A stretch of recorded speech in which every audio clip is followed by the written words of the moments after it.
까지 그에게 있을지어다. 아멘. 네, 오늘 말씀 제목은 은혜와 지혜로 성장하라 말씀입니다. 사람은 다 누구나 성숙하기를 원합니다. 그거는 다른 말로 이해를 하면은 건강하게 자란다라는 말과 같은 맥락이라고 할 수 있습니다. 그래서 건강하게 성장한다라는 것은 결국 변화를 지속적으로 이끌어 간다라는 겁니다. 자신에게. 근데 사람이 건강하다라는 것은 물론 육신의 건강도 중요합니다만은 그 사람의 심령, 정신, 마음이 건강해야 됩니다. 건강한 사람에게서 나타나는 것은 두 가지가 동시에 나타납니다. 지혜와 육체의 건강이 나타납니다. 사람들은 다 그렇게 자기가 성숙한 인간이 되고 싶고 자기가 인생을 살아갈 때 자기 시간 안에서 성장하고 싶은 다 욕망은 있습니다. 지난주에 우리가 나눴던 말씀이 내 몸의 가치, 내 자신의 가치, 몸값을 높여라는 주제로 우리가 말씀을 은혜를 나눴는데 그런데 몸값을 높인다라는 것의 연장선에서 보면 결국 자신의 변화와 자신의 성장을 깨어나게 한다라는 겁니다. 기본적으로 우리가 신앙 안에서 사람이 성장한다라는 건 무엇을 의미할까요? 물론 부자가 되는 제복이 생기는 것도 성장이라고 할 수 있죠. 가난한 사람이 안정을 찾고 얻어먹던 다른 사람한테 구제의 대상이 되는 신세에서 구제를 베푸는 신세로 되는 그 변화가 물질의 실질적인 부여라고 할 수 있죠. 물론 그러한 것, 또 내가 늘 누구의 지시에 의해서만 살아가던 내가 누구의 이끌림에 의해서만 살아가던 내가 누군가를 이끌어가고 누군가의 모범이 되고 길이 되는다는 것, 결국 리더가 된다는 것도 역시 자신의 성장의 한 희망이 될 수 있을 겁니다. 그런데 그러한 모든 성장의 핵심은 뭐냐? 나라는 사람의 격입니다. 격. 우리는 이걸 인격이라고 얘기하죠. 우리가 기독교 신앙에서 가장 성장을 요구하는 것은 부자가 되는 것도 아니요, 세상의 높은 자리에 가는 것이 아니라 그 사람의 인격이, 그 사람의 인품이, 그 사람의 성품이 어느 만큼 성숙해졌느냐, 어느 만큼 그 사람이 세월만큼, 시간만큼의 값을 하느냐, 이것이 바로 성장의 가장 중요한 모토라고 할 수 있습니다. 기독교 신앙은 그 성장을 위하여 가는 거예요.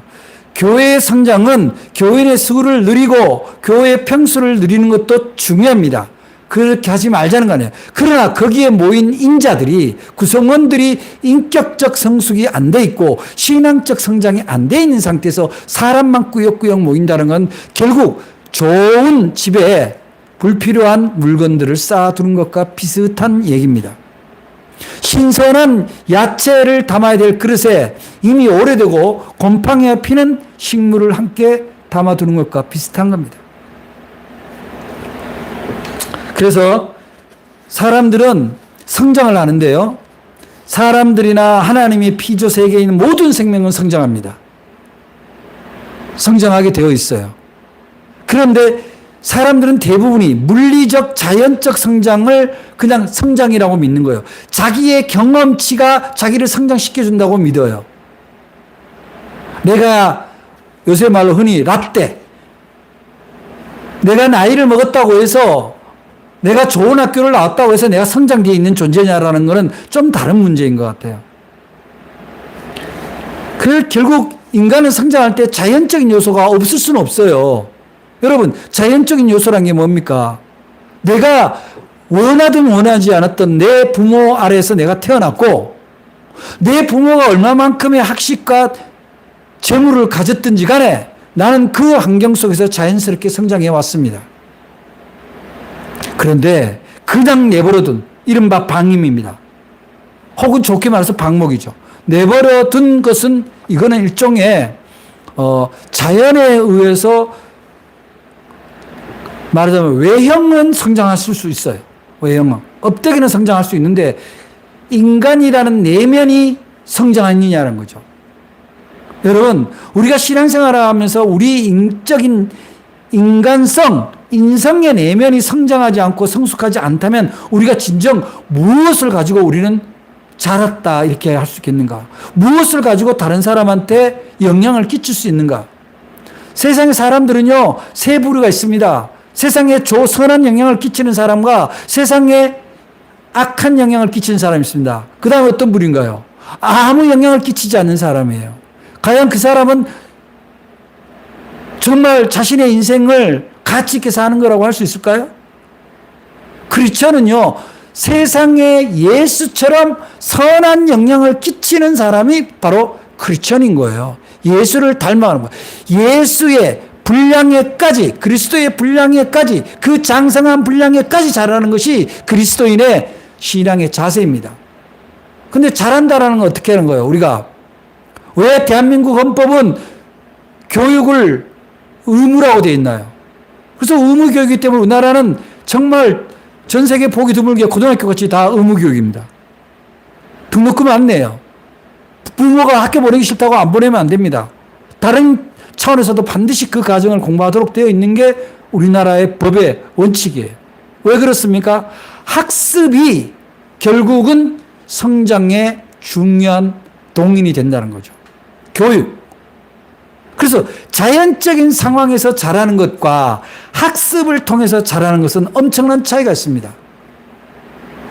여러분은 신앙생활을 통해서 그냥 세월만 보내고 교회 다니고 들락날락만 한다고 해서 여러분의 신앙이 자랐다고 착각하지 마시기 바랍니다.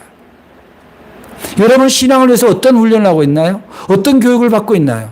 여러분은 정말 예수의 장성한 분량에까지 자라기 위해서 어떤 학습을 하고 있냐는 거죠. 그것이 없이 내가 믿음이 훌륭하다라고 얘기하는 것은 위험해요. 제일 위험한 게 뭔지 아세요? 자기의 개인의 특수한 체험을 가지고 그것이 마치 자기의 대단한 신앙인 양 자랑하는 겁니다. 하나님이 그분에게 특수한 경험을 줄 수는 있어요. 그러나 그 특수한 경험이 그 사람만의 국한된 다른 메시지일 수도 있어요. 그런데 그 메시지를 헤아리지 못하고 그 하나님의 특별한 체험, 그 이적의 체험만을 가지고 하나님이 나를 사랑하셨고 하나님이 나를 쓰셨고 그렇게 얘기하기에는 그것은 어떻게 보면 초자연적인 성장을 줄 수는 있지만 그것이 그 사람의 진짜 인격적 학습으로 인격적 성장으로 이루어졌냐는 문제는 전혀 다른 문제입니다.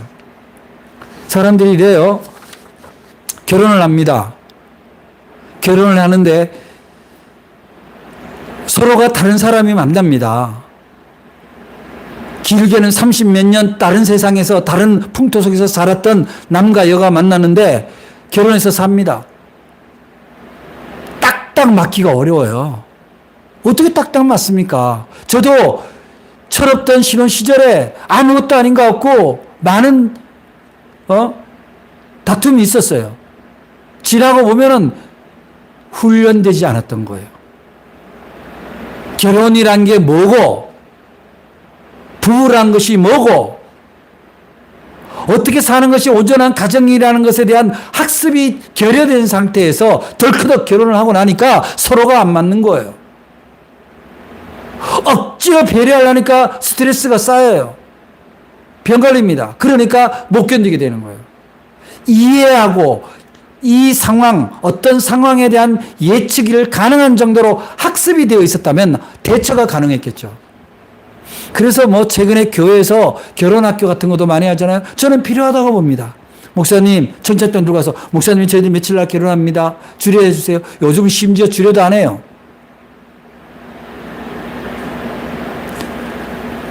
엄청난 일인 거예요. 한 사람의 인생이 통째로 나한테로 왔는데 내가 어떻게 그 사람의 인생을 이해하고 그 사람과 맞춰서 살아가냐고요. 불가능합니다.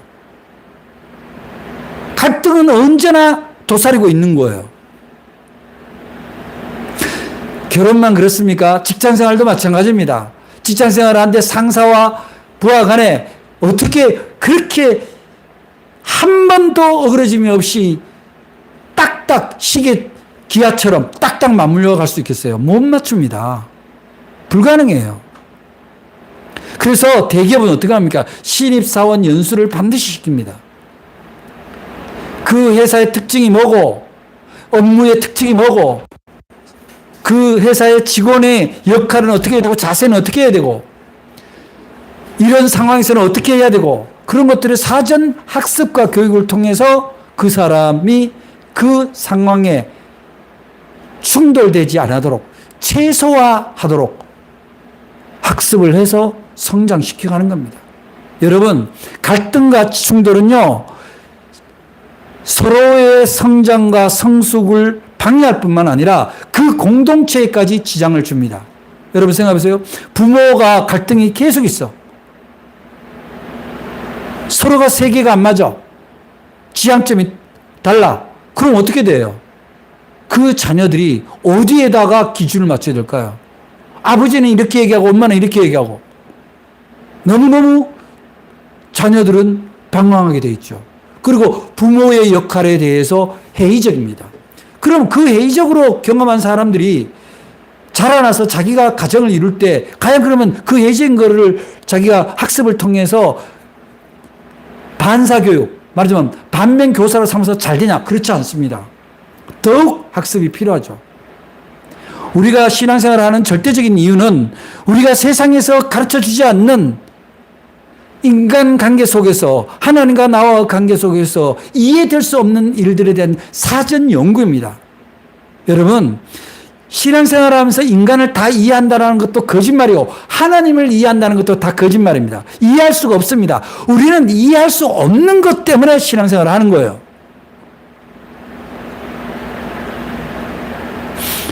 오늘 말씀의 결론이 뭡니까? 우리가 어떻게 자라야 된다고 그래요? 예수 그리스도의 은혜와 은혜, 그 다음에 지혜, 지식, 그걸로 성장해야 된다고.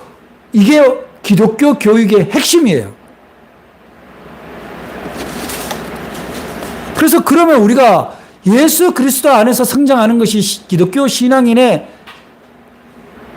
분명한 자세입니다. 삶의 자세예요. 교회 안에서만 그런 게 아니라 세상에 나가서도 적용해야 될 거를 교회에서 배우는 거예요. 그리스도 안에서 성장한다는 건 뭡니까? 예수를 통해서 내가 어떻게 세상의 문제에 적용을 할 거냐, 적용과 적응, 대응을 해나갈 거냐라는 것을 깨달아가는 것이 신앙입니다. 예수님은 어떻게 했습니까? 예수님은 기본적으로 모든 대상을 불쌍히 여기는 겁니다. 원수로 취급하지 않아요. 자기를 죽이라고 손짓하는 무지몽매한 이스라엘 백성들에게조차도 저들을 용서하라 그래요. 저들은 자기가 하는 일을 모른다는 거죠. 우리는 과연 예수에서 그런 긍휼심을 우리가 배우고 있습니까? 자기가 정한 기준에서 아마 한치도 오차가 있으면 못 견디는 사람들이 너무나 많습니다. 우리 주변에는.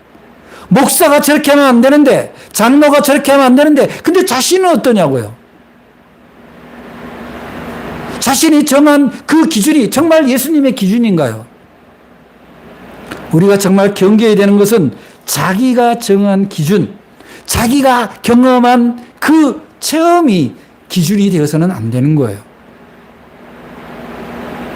예수님은 이렇게 얘기해요. 논쟁하지 마라 그래요. 논쟁을 해서, 논쟁이라는 게 이미 논할 논자에다 싸울 정자거든요. 논쟁을 한다는 것 자체는 싸움을 하는 건데, 싸움에서는요 절대적으로 이기기가 힘들어요. 건전한 토의와 토론은 가능해요. 토론과 토의는 뭡니까? 서로의 얘기를 경청하고 내가 잘못된 것은 수정할 준비가 돼 있어야 되는 거예요. 그래야 토의 토론이 되는 건데, 이상하게 우리나라는 정치권부터 시작해서 토의 토론의 문화가 아니라 싸움의 문화예요. 논쟁의 문화예요. 서로 비난하고 자기하고 생각 안 맞는 거는 다 거부하거나 부정합니다. 어떻게 나의 생각이 절대적일 수 있습니까? 그래서 우리는요, 실질적으로 모든 정당이나 모든 종교나요, 거기에 이른바 정강정책이나 그 종교적 가치를 진술해 놓은 걸 보면요, 다 대동소이합니다. 대동소이예요. 다 사람에게는 어떻게 해야 되고 하나님께는 어떻게 해야 되는 게 다 비슷비슷합니다. 그런데 무엇이 달라지나요? 그 제도적 적용을 할 때 자기네들의 가치가 들어가는 거예요. 그러다 보니까 논쟁이 생기고 파가 갈라지고 파가 다르면 다 이단이 되거나 자기의 배척 대상이 되는 거죠. 그래서 우리는 예수에게서부터 우리는 자라나야 되는데 오늘 말씀에 보면 이렇게 얘기하죠. 오직 은혜 안에 자라가라 이렇게 합니다. 오직 은혜 안에. 여러분 은혜라는 건 뭡니까? 내가 노력하지 않았는데 누군가가 나에게 선물을 성큼 주거나 기회를 성큼 준 거예요. 나는 별로 그런 경험이 없어요. 그런 사람은요, 정말 신앙적으로 훈련이 되지 않는 사람의 자세예요. 병원에 가보세요. 얼마나 많은 사람들이 병실에 누워있고, 얼마나 많은 사람들이 죽음을 앞두고 있는지 모릅니다. 지금 내가 건강하게 걸어 다니고, 누구에겐가 내 얘기를 할 수 있고, 그게 어떻게 은혜가 아닙니까? 왜 수많은 병균들이 나를 피해갔을까요? 그냥 자연적인가요? 그 자연적인데 누구는 병에 걸리고 누구는 안 걸립니까? 기회를 주시는 하나님의 은혜입니다. 우리가 죄인이라는 거 무엇으로 깨달을 수 있을까요? 어떤 사람들은 내가 왜 죄인이냐 그래요. 여러분 죄는 뭔지 아세요? 내가 모든 것을 결정한다는 게 죄예요. 아주 간단합니다. 이 세상을 살아가는데 나 혼자 살아가는 세상이 아니고 자연도 있고 하나님도 있고 나 외에 많은 사람들 가운데서 내가 살아가는데 어떻게 내 혼자서 결정합니까? 그런 게 가능해요? 간단하게 여러분 한번 질문해 봅시다. 내가 오늘 서울에 태계로 삼가에 볼일 보러 가고 싶어. 버스가 한 번만에 가는 게 있으면 좋겠어. 내 마음대로 됩니까 그게? 그런데 어느 날 갑자기 그렇게 가는 버스가 생겼어. 감사한 거예요. 왜냐? 내가 노력하지 않았잖아요. 그것을 감사로 여길 수 있는 사람, 내가 노력하지 않는 일들이 일어난 것들에 대해서 감사할 사람이 은혜를 아는 사람이에요. 자식들이 잘하면 다 지가 잘나서 잘한 줄 알아요. 저도 그랬고요. 근데 돌아보세요. 아유, 내 부모가 나한테 해준 게 뭐가 있어. 그렇게 얘기할 수 있지 몰라도 노심초사 기저귀 갈아 끼면서 초등학교 입학할 때 손을 잡고 데려가고 어느 학교로 가면 좋을지 기도하고 필요한 거 사주고 그런 것이 자신의 노력이 아니었다면 은혜지 뭡니까? 나는 고기를 잘 맛있게 먹어. 근데 어떤 사람은 고기를 못 먹어. 고기만 먹으면 병이 걸려. 은혜입니다. 은혜. 그럴 수도 있고 저럴 수도 있죠. 왜 그럴 수도 있는 일이 나한테만 좋은 일이 있냐고요. 그럴 수 없어요. 은혜를 모른다는 것. 그런데 그렇게 내 욕심대로 내 마음대로 살아가던 내가 신앙생활하고 예수를 만나고부터 내가 과거에는 정말 무지몽매한 죄인으로 살았구나. 모든 걸 내 마음대로 내 뜻대로. 그러다 보니까 내 마음에 안 들면 다른 사람을 미워하고 다툼도 생기고 갈등하고 스트레스 받고. 그런데 내가 예수 믿고 나서는 내가 스트레스 받는 이 문제가 내가 나를 기준으로만 하니까 그렇구나. 우리가 사는 세상에는 나만 존재하는 것이 아니라 나 아닌 또 다른 나들이 존재하고 있구나. 이것을 깨닫게 해주는 분이 예수님이에요. 오직 하면 우리 기독교에서는 하나님 사랑을 같은 선상에서 놓냐고요. 하나님 사랑, 이웃 사랑이 같은 선상이라는 게 뭐예요? 모두 죽게 하듯 해야 된다는 거죠. 주님이 나를 살리기 위해서 내 죄를 깨닫고 내 죄를 해결하기 위해서 십자가에 달려 돌아가셨다는, 그리고 부활하셨다는 그게 진실로 깨달아질 때 그 사람은 은혜를 아는 거예요. 그 사람이 은혜에서 자라날 수가 있는 거예요. 우리가 집회를 하거나 설교하거나 하면 목사님한테 인사하죠. 아유, 목사님 오늘 은혜 받았습니다. 아유, 감사합니다. 이렇게 인사합니다. 그냥 의례적인 인사인가요? 나는 우리 교회에서 많이 듣지는 못했어요. 목사님 오늘 은혜 받았어요. 이런 얘기. 뭐 잘못됐다는 건 아니에요. 의례적인 인사는 안 하는 걸로 이해하겠어요. 은혜가 별로 안 됐다는 걸 수도 있고. 문제는 뭐냐면은 그 은혜란 게 뭐냐? 오늘 내가 미처 몰랐던 것이 내가 공부하고 노력하지 않았음에도 불구하고 나에게 깨달음을 줬다 이거예요. 지혜를 줬다. 그게 은혜입니다. 여러분 아멘 하시기 바랍니다. 여러분 오늘 지혜를 깨달아야 돼요.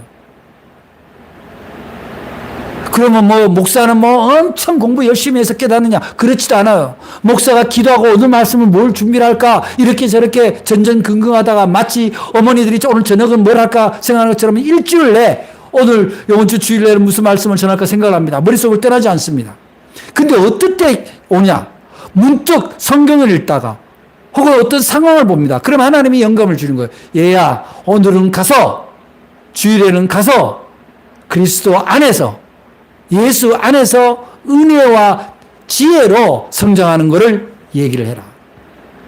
예수 안에서라는 건 뭐예요? 여러분이 예수 안에 있다는 걸 뭘로 여러분들이 인식할 수 있나요? 한번 생각해 보세요. 여러분이 만약에 누가 물어서 당신이 예수 안에서 있습니까? 당신 안에 예수님이 계십니까? 물으면 그냥 아멘 합니까? 자기가 구체적인 자기 스스로의 체험이나 자기의 자의식 안에 그게 자리 잡아야 대답이 자신 있게 되는 거예요. 근데 그게 어떻게 가능하나요? 기도하지 않으면 불가능하죠. 말씀을 보지 않으면 불가능해요. 왜냐? 내가 생각해도 별로 예수와 같이 있는 것 같지 않아요. 뭐 말씀 한 절 안 보고 기도 한 번 안 하는데 어떻게 내가 예수 안에 있다고 내가 대답할 수 있겠냐는 거예요. 아주 기초적인 겁니다. 학교 가서 책 들고 가서 책 한 절 안 보는데 그냥 10분만 학생이지 그 학생의 역할이 주어져 있냐는 거죠. 앉아 있는 거예요. 제가 우스개 얘기입니다만은 고등학교 때 농고를 가서 아버지가 농고 가라 그래가지고 농고를 갔는데 정말 재미가 없어요 과목이. 그래서 수업 시간에 딴 책을 봤어요. 소설을 본 것 같아요. 보고 있으니까 선생님이 와서 뒤통수를 딱 때리면서 이놈 자식 수업 시간에 뭐 하는 거야? 그래서 책을 탁 뺏어 가시더라고. 그래서 내가 교무실에 갔어요. 교무실에 가서 선생님 제가 수업 시간에 방해를 안 할 테니까 그냥 제가 이 책을 좀 보면 안 될까요? 그랬어요. 그때 선생님이 너 엎드려 엎붙여. 그래갖고 몇 대 맞았어요. 근데 그 얘기가 무슨 얘기냐면 선생님 얘기는 그러면 네가 하고 나하고 무슨 관계냐는 거야. 네가 내 학생으로 와 있는 거냐는 거죠. 제가 그때 깨달았어요. 아 그렇구나. 최소한으로 선생님 앞에 학생으로서도 예의가 있구나. 그래서 제가 공부는 안 하더라도 책은 펼치고 그냥 졸단이 있더라도 그렇게 있었던 기억이 나요. 그런데도 난 지금도 그 선생님 성함이 기억이 안 나. 여러분이 예배당에 와서 예배 드립니다. 그냥 앉아있다 갑니까? 그러면 그게 예배입니까? 여러분이 그리스도인입니다. 그리스도의 가르침, 그리스도의 뜻, 그리스도의 사랑을 내가 날마다 바라지도 않고 경험하지도 않고 살아간다면 어떻게 우리가 예수 안에 있다고 하겠어요? 근데 놀라운 거는요. 기도하고 예수님의 뜻을 생각하고 말씀을 들여다보면요.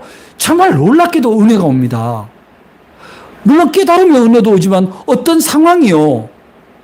야, 그때 하나님이 나를 이렇게 비켜나게 해주지 않았다면 내가 어떤 일이 일어났을까? 그때 하나님이 이 사람을 만나게 해주지 않았다면 내가 어떻게 이 일을 처리했을까? 저는 지금도요, 뭐, 팔불출 같은 얘기지만, 우리 집사람 생각하면 정말 하나님의 은혜예요. 너무 감사한 거죠. 자식들도 마찬가지입니다. 자식 낳아서요, 속 썩이는 자식들 많습니다. 그냥 부모하고 참 반대로만 하고, 그러면서 요구사항은 많고, 제일 미련한 자식이 뭔지 알아요? 부모와 뜻과 반대로 가면서 요구하는 게 많은 게 제일 미련한 자식이에요. 어느 부모 주고 싶겠어. 부모의 뜻에 합당한 것에 대해서 필요한 것이 있으면 부모는 주죠. 줄 수 있는 형편이 된다면. 우리가 예수 안에서, 은혜 안에서 산다라는 것은 그런 겁니다. 그런데 예수님은요, 우리가 속썩이잖아요. 예수님이 가르치는 말씀대로 안 살아가잖아요. 그래도 예수님은 어떻게 한다고 되어 있어요? 오늘 말씀 보니까 15절에 보니까 우리 주의 오래 참으심이 구원이 될 줄 여기라 이렇게 얘기하시는 거예요. 제가 노인 요양원과 양로원에 가서 주일 예배와 수요 예배를 드립니다. 그곳에서 제가 얘기합니다. 여러분들은 지나간 것은 예수님의 참으심으로 다 용서가 됩니다. 지금부터 예수님의 마음과 예수님의 사랑을 아멘으로 받는 순간 여러분들의 과거는 정말 주홍같이 붉을지라도 하얗게 새 노트가 됩니다. 주님의 은혜예요. 여러분, 지금까지 내가 예수님의 안에서, 예수님의 은혜 안에서 살지 못하고 자라지 못했다면 괜찮아요. 지금부터가 중요해요. 오늘부터, 이 시간부터가 중요합니다. 오늘부터 결단하시기 바랍니다. 예수님의 은혜 안에서 살아가는 여러분들 되시기 바랍니다. 그것은 다른 게 아니에요. 주님을 찾는 일로부터 시작됩니다. 주님의 말씀을 찾는 일로부터 시작되는 거예요. 주님을 찾지도 않고 주님의 말씀을 듣지도 않고 그러면서 무슨 예수님 안에서 살아간다고 얘기할 수 있겠어요? 부모 말을 듣지도 않고 부모 사랑을 무시하는데 어떻게 부모 사랑 안에서 살아간다고 얘기할 수 있겠냐고요. 그래서 우리는 기본적으로 예수님을 찾는 일, 예수님의 은혜를 기억해내는 일로부터 우리는 성장할 수 있습니다. 왜냐? 그래야 과거에 예수님을 제대로 못 믿었을 때, 예수님을 패싱했을 때의 실수가 반복되지 않아요. 예수님은 우리한테요, 특정 교회나 특정 목사한테 맹종하라고 가르치지는 않아요. 네 주변에 있는 사람들, 너와 함께하는 공동체에 너는 어떤 존재냐는 것을 이야기하는 거예요. 그래서 우리는 그 은혜에서 자라야 결국은 예수님의 모습을 닮아가는 만큼의 성장하게 되는 거예요.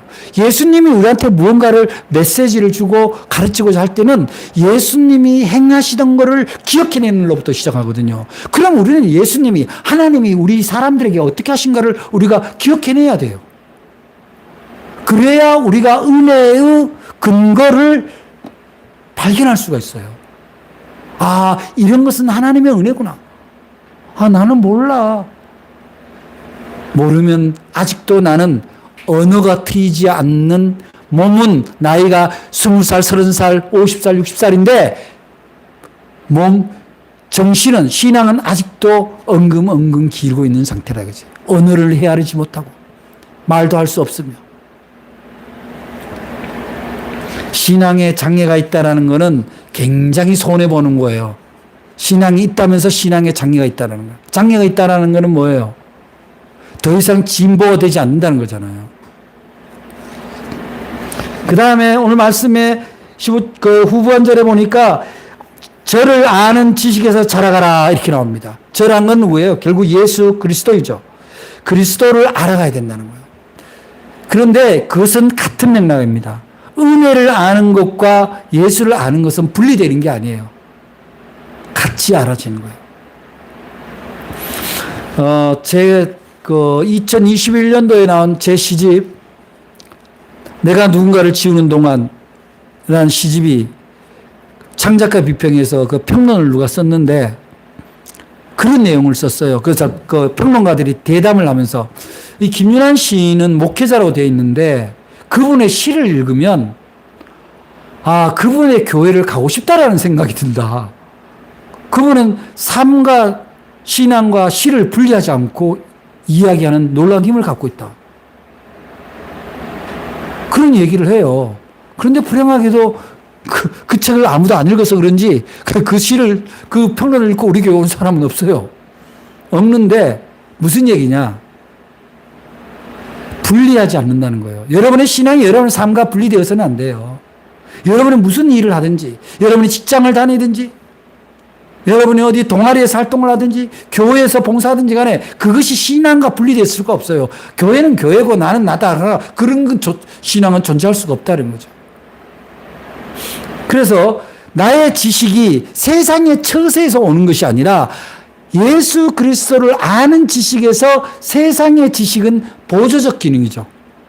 보조적 기능. 세상의 지식이 여러분의 절대적 기준이 되면 안 됩니다. 예수님이 가르쳐준 지혜가 절대적 기준이 되어야 되는 거죠. 세상에서 이렇게 지식을 배우잖아요. 제가 기초 기초 생물이라 그래야 되나? 생학이라 할까? 그거를 연구하는 학자와 대화를 했어요. 이 사람이요. 너무나 상식을 몰라. 그것만 알아. 세상이 어떻게 돌아가는지, 역사가 어떻게 되는 건지, 심지어 정당 이름도 잘 모르더라고. 뭐 옛날 얘기야. 한나라당 아니야? 뭐 그러고, 새천년 민주당 얘기하고. 그러면서 내가, 이야, 이러다. 그리고 모바일로 뭐 하는 거 전혀 몰라요. 전혀 몰라요. 그런데 그 전혀 모르는 수준이 어느 정도냐면은 어디를 갔을 때 자기가 사람한테 대해야 되는 것까지도 잘 모르더라고. 그냥 멍하고 있어요. 그래서 우리가 예수를 믿고 예수를 아는 지식은 결국 삶 속에서 적용할 가능한 것을 우리가 깨달아가는 거예요. 그래서 우리가 성경을 보면은 예수님이 오기 전에부터 이미 예수님이 와야 되는 인간의 본성을 계속 폭로하는 게 성경이거든요. 그 인간의 본성을 보면서 나를 봐야 돼요. 그 멸망하는 사람들에서 나를 봐야 돼요. 또 하나님의 은혜로 구원받고 흥해진 사람을 통해서 나를 봐야 돼요. 그게 예수 안에서의 지식입니다. 사랑하는 여러분, 주님을 만나면 무엇이 바뀝니까? 내가 한없이 부족하다라는 존재가 깨달아지는 겁니다. 그게 발견이 돼요. 그 다음에 예수를 만나면 어떻게 합니까? 그 부족한 나를 살리신 분이 예수님이라고, 나를 사랑하시는 분이 예수님이라고, 나를 이끌어 가시는 분이 예수님이라는 걸 깨닫게 됩니다. 내가 혼자가 아니라는 걸 깨닫게 돼요. 내가 도탄에 빠지고 절망에 빠져도 그분은 나의 손을 놓지 않는다는 걸 깨닫게 됩니다. 그게 예수를 아는 은혜와 지식입니다. 그 이상 고마운 일이 어디 있습니까? 그러면요, 세상 사람들이 나를 다 집어삼키려 하더라도 두려움이 없어져요. 그러한 예수님의 사랑, 예수님의 은혜, 예수님의 지식이 여러분 안에서 작동을 하게 되면 여러분 자신은 뭐라고 자기를 평가할 수는 없을지 몰라도 이미 여러분의 주변의 사람들은 여러분이 야, 저 사람 놀랍다. 저런 인품, 저런 세상 속에서 살아가는 자세, 저 신실함. 그러면 여러분들은 어떻게 되는 거예요? 성장한 사람인 거예요. 나는 여러분들이 여러분의 직장과 여러분의 교회 공동체에서 저 사람은 날로 일신 우일신 자신의 삶을 성장시켜가는 사람으로 보여지길 바랍니다. 그거는 물리적인 성장을 얘기하는 게 아니에요. 누가 보더라도 고개가 끄덕여지는 사람, 누가 보더라도 손 한번 잡아주고 싶은 사람, 누가 보더라도 그 사람이 얘기를 들어보고 싶은 사람, 그 사람이 진짜 성숙한 사람입니다. 사랑하는 여러분, 예수 그리스도의 은혜가 여러분 안에 있다는 걸 믿으시길 바랍니다. 그 은혜와 그 예수를 아는 지혜가 여러분을 세상 속에 누구보다도 여러분을 성장시켜주는 동력이 되는 것을 여러분의 삶을 통해서 증명하시기 바랍니다. 하나님께 영광을 돌리는 일이 될 겁니다.